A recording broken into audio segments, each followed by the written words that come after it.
Okay fine, come to the first questions, যেটা previous ইয়ারের group D আরপিএফের প্রশ্ন হচ্ছে। এখানে দেওয়া আছে a minus B equal to 1, a cube minus B cube equal to 61, find A B. এই ধরনের প্রশ্ন যখনই থাকবে সবার আগে তোমাকে দেখতে হবে এ কিউব মাইনাস বি কিউবের বেসিক্যালি এটার ফর্মুলাটা কি, A minus B A square plus A B plus B square. A minus B করলাম, এই ফর্মুলাটাকে যদি আমি একটু ভেঙে করি তাহলে এটাই আসবে এ মাইনাস বি এর হোল স্কোয়ার প্লাস এ 3ab। এই গোল্ডেন ফর্মুলাটাকে কিন্তু তোমরা অতি অবশ্যই মনে রাখবে। এরপরে তোমরা জাস্ট মানগুলোকে পুট করে দেবে। এ মাইনাস বি এর মান কত হচ্ছে, এ মাইনাস বি এর মান হচ্ছে 61, এটার মান 1। এটা হচ্ছে আবার এ মাইনাস বি এর হোল স্কোয়ার কী হবে, 1 হোল স্কোয়ার করে দাও প্লাস 3ab লিখলে এটাকে পুরোপুরি গুণ করলে 1 প্লাস 3ab হলো, 1টাকে এই পাশে চলে গেলে এটা 60 হয়ে যাবে, এটা হচ্ছে 3ab। তো 3abর মান যদি 60 হয় তাহলে এবির মান 60/3 কত হচ্ছে 20। তো এর কারেক্ট আনসার কত হবে 20। নেক্সট প্রশ্নটাকে যদি আমি, এই প্রশ্নটা যেটা আছে এখানে তোমরা অনেক হয়তো ভাবছো যে এটা কি করে আমি করলাম। এই স্টেপসটাকে আমি একটু তোমাদেরকে ভেঙে বলি। ধরো তোমাকে আছে A minus B into A square plus A B plus B square. Clear? এটাকে আমি বলতে পারি এ মাইনাস বি। এটাকে যদি আমি এ মাইনাস, এখানে আমি যদি করি, এখানে তোমাকে যদি আমি করে দিই এই জিনিসটাকে ভেঙে যদি এটা লিখি তাহলে you will get the same answer. তোমরা দেখতে পাবে খুব সহজেই কি A minus B whole square যদি করলাম আমি লিখছি 3ab। এবারে এটাকে যদি আমি ভেঙে দিই তাহলে অটোমেটিকলি তুমি এই উত্তরটাই পাবে। তো এ মাইনাস বি হয়ে গেল। এখানে কি করতে হবে, এ মাইনাস বি এর হোল স্কোয়ার ফর্মুলা কি, A square minus A B plus minus 2ab plus B square. আর এখানে কি আছে, 3ab আছে।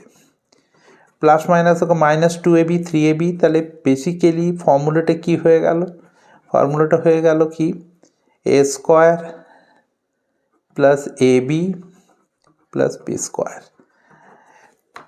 এটা খুব একটা জায়গায় ইউজ হয় না, কিন্তু এটা তোমরা বারে বারে আমি তোমাদেরকে হাইলাইট করছি, এটা কিন্তু তোমরা মনে রাখবে। তাহলে এই ফর্মুলাটার উপরে জাস্ট মানটা পুট করলে এই ধরনের অঙ্ক তোমরা বানাতে পারবে। পরের প্রশ্নটা হচ্ছে tan theta plus cot theta equal to 13। Tan theta plus cot theta is given as 13। তোমরা প্রত্যেকেই জানো ট্যান থিটা আর কট থিটা এক অপরের কী হয়, রেসিপ্রোকাল হয়। ট্যানকে যদি আমি এক্স ধরি তাহলে কটকে আমি বলতে পারি 1/x। এর মানটা দেওয়া আছে 13।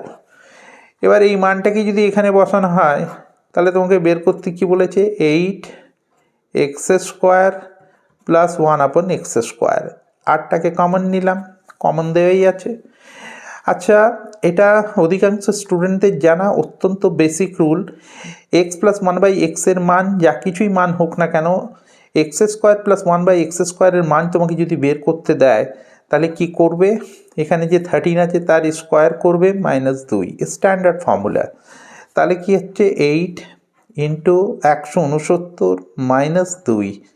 এবারে একটু তোমরা কাটাকাটি করে নাও, 8 গুণিত 167, 7×8 = 56। প্রথম অপশানে কি আছে, 7×8 = 56। তাহলে 6 যদি আসে তাহলে তোমাকে এটাকে গুণ করলে কি আসবে, এই ভ্যালুটা আসবে। বেসিক্যালি এটা ট্রিগনোমেট্রি দেওয়া আছে, basically it is an algebra, কিন্তু এটাকে ট্রিগনোমেট্রিক ফর্মেটে দিয়েছে। প্রিভিয়াস ইয়ার কোশ্চেন আরআরবিতে 2021 জিজ্ঞেস করেছিল। এরপর come to the third questions from compound interest, জটিল সুদ। জটিল সুদ থেকে বার করার জন্য find CI on sum of rupees 6400 at the rate of 25% for 3 years। 3 বছরের সিআই যখন বের করতে হয় এটাকে অনেকভাবে বের করতে পারা যায়। এখানে লেখো first year, second year, third year. 25% of 6400 কত হবে, 1600। 1600 আবার 1600 25% অফ 1600, 25% অফ 1600 তুমি বের করে দেখো এটা কত হবে, 400। 400কে ডবল করে দাও, কত হয় 800। আবার 400-র 25% অফ 400 কত হবে 100। উপর থেকে নিচ পর্যন্ত যোগ করে দাও 6100। এটা ওয়ান অফ দ্য মেথড, খুব ফাইন মেথড। এটাকে অন্যভাবে করতে পারা যায়, যেমনি 25% মানে 1/4। এর মানেটা কি, 4 টাকা যদি মূলধন হয় তাহলে 1 টাকা সুদ। ক্লিয়ার? এবার 3 বছর আছে, তাহলে কিউব করে দাও, এটা কত হবে 64, এটা কত হবে 125। এটা মূলধন, এটা মিশ্রধন, তাহলে সুদ কত হচ্ছে, দুটোর বিয়োগফল কত হচ্ছে 61। মানে 64-র মান দেওয়া আছে 6400, 1-এর মান 100, আর 61-এর মান 6100। এইভাবে করতে পারা যায়। ক্লিয়ার? এবার থার্ড প্রশ্ন, যেটা ফোর্থ প্রশ্ন, এটাও প্রিভিয়াস ইয়ারের প্রশ্ন। এটা আবার দেখা যাক। এটা একটা বর্গ স্কোয়ার, যার প্রতিটি বাহু দিয়েছে কত 24। এটা একটা সমকোণ ত্রিভুজ, ঠিক আছে। আর এর অতিভুজ বা কর্ণের মান দেওয়া আছে কত 30। তোমাকে বলেছে এই যে স্কোয়ারের ভেতরে যে বৃত্ত আছে অন্তর্বৃত্ত, আর এই রাইট অ্যাঙ্গেল ট্রায়াঙ্গেলের ভিতরে যে অন্তর্বৃত্ত আছে, এই দুটোর ব্যাসার্ধের যোগফল তোমাকে বের করতে হবে। তাহলে একটা দেখো, এটা যদি 24 হয় তাহলে এই বাহুটাও 24, এটাও 24, প্রতিটা বাহুর মান কত হবে 24। তাহলে বর্গের ভেতরে যে বৃত্তটা আছে, এই বৃত্তের যে ব্যাস হবে সেটাও 24 হবে। তাহলে ব্যাসার্ধর মানটা কত হবে, আর এর মানটা কত হবে, 24-এর অর্ধেক কত হবে 12 সেমি। এই ব্যাপারটা তো হয়ে গেল। কিন্তু এর যে এই পার্টটা আছে, এটা এইভাবে দেয়া আছে তোমাকে, এটা যদি 24 হয় তাহলে এটাও 24, এটা 30। এর ভেতরে একটা বৃত্ত আছে, এর বৃত্তে মানে অন্তর্বৃত্তের তোমাকে ব্যাসার্ধটাকে বের করতে হবে, ছোট আর। তাহলে এটা যদি 24 হয়, এটা যদি 30 হয়, সমকোণী ত্রিভুজে একটা কথা মনে রাখবে, এটা 24 যদি হয়, এটা 30, তাহলে এর রেশিওটা কত হচ্ছে, এর রেশিওটা হবে 6 দিয়ে কাটো, 4, 5। তার পাইথাগোরিয়ান ট্রিপলেটস অনুযায়ী এটা রেশিওতে আসাআসি 3 যদি হয়, তাহলে কি হবে, 4-এর মান 24, 5-এর মান 30, তো 3-এর মান কত হবে 18। 3টি বাহু পেয়ে গেলাম। 3টি বাহু যখন আমি পেয়ে গেলাম, এটা তোমাদের জানা উচিত, বা যদি জানা না থাকে তাহলে জেনে ফেলো, যে একটি সমকোণ ত্রিভুজে অন্তর্বৃত্ত ইনসার্কেলের যে রেডিয়াস, এর ফর্মুলাটা কি, দুটি ছোট বাহুকে যোগ করো 24 + 18, অতিভুজকে বিয়োগ ডিভাইডেড বাই 2। তাহলে 42 - 30/2, কাটাকাটি করো, 12/2 কত হচ্ছে 6। তাহলে বড় আর 12, ছোট আর 6, তাহলে আর প্লাস আর কত হবে, 12 + 6 কত হবে 18 ইউনিট।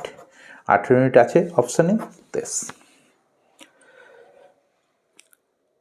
এর পরের যে প্রশ্নটা আছে, find the greatest number which exactly divides product of 4 consecutive natural number. একটি বৃহত্তম সংখ্যা 4টি ক্রমাগত প্রাকৃতিক সংখ্যার গুণনফলকে ভাগ করে, তাহলে সেই বৃহত্তম সংখ্যাটি কি। এখানে অনেকগুলো অপশনস আছে, অপশনগুলো আমার লেখা হয়নি, আমি লিখে দিচ্ছি। 4, 8, 12, 24। এটা অত্যন্ত কনসেপচুয়াল প্রশ্ন। এই ধরনের প্রশ্নকে যখনই বানাতে হয়, একটা সোজা কথা মনে রাখবে, যখনই ক্রমাগত সংখ্যা থাকে, উচ্চতম সংখ্যাকে তোমাকে যদি জিজ্ঞেস করে, তাহলে 4টা ক্রমাগত সংখ্যা আছে, তাহলে তুমি কি করবে 1 গুণিত 2 গুণিত 3 গুণিত 4, এটাকে অঙ্কের ভাষায় বলে ফ্যাক্টোরিয়াল 4। ফ্যাক্টোরিয়াল 4 মানে কত হবে? সবগুলোকে গুণ করো 24। এটা একটা ছোট্ট এক্সাম্পল দিয়ে দেখাই, যে কোনো একটা সংখ্যা নিয়ে নাও, ধরো 1 2 3 4, এটাকে গুণ করলে কত হয়? 24। 24টাই বৃহত্তম সংখ্যা হবে যেটা ভাগ করবে। এবার তুমি যদি যে কোনো সংখ্যা ধরতে পারো, 11 12 13 14, এটা যখনই তুমি ভাগ করবে সবচেয়ে বৃহত্তম সংখ্যা কী হবে? দেখো এখান থেকে 6 পাচ্ছ, ঠিক আছে, এখান থেকে তুমি 6 পাচ্ছ, 11 12 14, এখান থেকে তুমি কি পাচ্ছ? ফ্যাক্টোরিয়াল 4 24, তাহলে 11 12 13 14, এখান থেকে তুমি কি পাচ্ছ? 2। তাহলে উচ্চতম সংখ্যাটা কত হচ্ছে? সরি, এখান থেকে 6 নয়, এখান থেকে 12 পাচ্ছ, এখান থেকে 2, মানে কত হচ্ছে? 24। তুমি যে কোনো সংখ্যাই তোমরা করো না কেন, এটাকে এইভাবেও বলা যায়, পরীক্ষাতে তোমাকে দিয়ে দেবে n into n plus 1 into n plus 2 into n plus 3, largest number which divides E, বৃহত্তম সংখ্যাটা কি যেখানে n একটা প্রাকৃতিক সংখ্যা। তো ক্রমাগত 4টি প্রাকৃতিক সংখ্যা যখনই তোমাকে জিজ্ঞেস করবে, সর্বদাই মনে রাখবে ফ্যাক্টোরিয়াল 4। ফ্যাক্টোরিয়াল 4 মানে কত হবে? 24। আবার তোমাকে এটাও জিজ্ঞেস করতে পারে ক্রমাগত 5টি প্রাকৃতিক সংখ্যা কন্টিনিউয়াস, যদি ক্রমাগত কনজিকিউটিভ 5 নাম্বার যদি থাকে, তাহলে কী হবে? ফ্যাক্টোরিয়াল 5। ফ্যাক্টোরিয়াল 5 মানে কি হবে? 120। আর ক্রমাগত 3টি প্রাকৃতিক সংখ্যা যদি বলে, তো ফ্যাক্টোরিয়াল 3 মানে কত হবে? 6। That's it. এই কনসেপ্টটা তোমরা অতি অবশ্যই মনে রাখবে, ভেরি ভেরি কনসেপচুয়াল প্রশ্ন।